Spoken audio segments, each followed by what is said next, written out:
Bismillahirrahmanirrahim. Salamu aleykum və rəhmətullah. Əzizlər, bu qədər ki, bu vahabilər, işid sələflər deyirlər ki, Peyğəmbərə təvəssül etmək, Peyğəmbərdən istəmək şirkdir, küfürdür. Belə bir şey ola bilməz. Özlərini öldürürlər bu barədə, bu məsələdə ki, şiələr, sünnilər niyə Peyğəmbərdən istəyir, Peyğəmbərə təvəssül edir? Bu kafirlikdir. Şirkidir bu. Yaxşı, Allah Teala Qur'an-ı Kərimdə Yusuf surəsində 97-ci ayədə buyurur ki, Bismillahirrahmanirrahim. Qalu ya əbənə estəğfir lənə zunubənə innə kunnə xatiin. Allahın elçisi Yaqub peyğəmbərin evladları o zaman ki öz işlərindən peşman oldular, o xətalarından, səhvlərindən peşman oldular.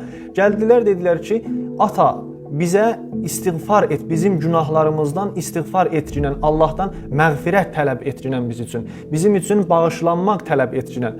Allahın elçisi də ayənin ardında, yəni 98-ci ayədə buyurur ki, qalə səvfə əstəğfiru ləkum rabbi innəhu huvəl ğafurur rəhim.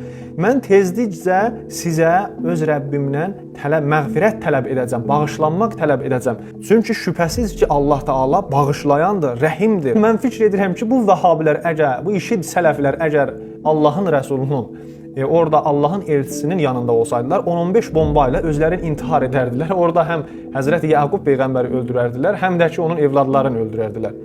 Bu təvəssül məsələsi, Peyğəmbərdən istəmək məsələsi Qur'an-ı Kərimdə də vardır. Təvəssül etmək bu mənada deyil ki, sən Peyğəmbəri Allahla bərabər edirsən, Allahın şəriki qərar verirsən. Xeyr, Allahın rəsulu, Peyğəmbər, Allahın elçiləri, Allahın övliyaları vasitədir Allahın arasında.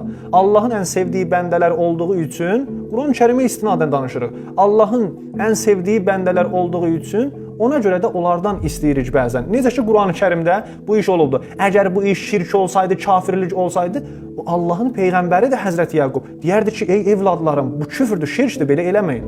Bəs siz öz əqidənizi düzəldin. Yoxsa biz şiələrin və yaxud sünnilərin əqidəsi bu barədə düzdür.